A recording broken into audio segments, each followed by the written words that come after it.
బండికి ఒకటే అద్దం ఉన్నా, ఒకటే ఇండికేటర్ ఉన్నా, నెంబర్ ప్లేట్ వంకర పోయినా, హెల్మెట్ లేకున్నా, కాగితాలు చక్కగా లేకున్నా, ఒకవేళ ఇవన్నీ ఉన్నా బండి సౌండ్ జరంత డిఫరెంట్గా వచ్చినా బండిని బయటకు తీసేటోళ్లకు ఎవరు గుర్తొస్తారు? ఇంకెవరు? ట్రాఫిక్ పోలీసులే యాదికొస్తారు.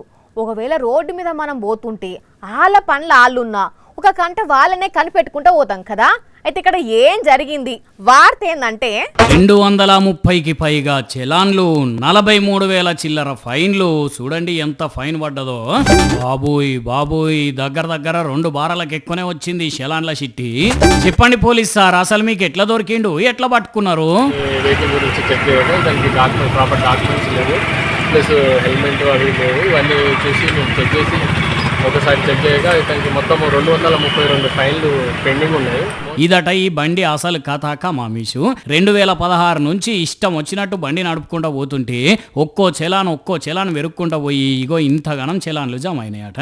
ఇదంతా ఒక ఎత్తు అయితే ఈ బండికి ఇంతగనం చలాన్లు పడ్డాయని మూత వరకు అసలు తెలియదట. ఇప్పుడు మీరు చేయబట్టి అంతా తెలిసి వచ్చింది అంటున్నాడు. ఇంకా అదిరిపోయే ట్విస్ట్ ఏందయ్యా అంటే ఫైన్లేమో 43,000 చిల్లరుంటే ఇప్పుడు ఈ బండి అమ్మితే 20,000 కూడా ఇవ్వగోనరట. మరి పోలీసులకు బండి ఇచ్చి చేతులు ఎత్తేస్తాడో, ఆయనతో చలాన్ల ఆఫర్ పెట్టినప్పుడు కడతాడో తెలియదు కానీ ఇటు పోలీసులు ఆలోచన చేస్తున్నారు, ఈ బండన్న ఏం చేయాలని ఆలోచన చేస్తున్నాడట. మరి ఆఖరికి పోలీసులు పంచాయతీ ఎటు తెలుస్తారో గానీ ఏం తోలిండో ఏం కథనో పోండ్రి. నిరీ ఘోరంగా 230 చలాన్లు పడుడు అంటే మామూలు మాటలా? ఇంతకి ఇది ఎక్కడనో చెప్పలే కాదు, వరంగల్లా యోగిట్లు ఉంటారు చూడండి కొంతమంది. ఏం చేస్తాం?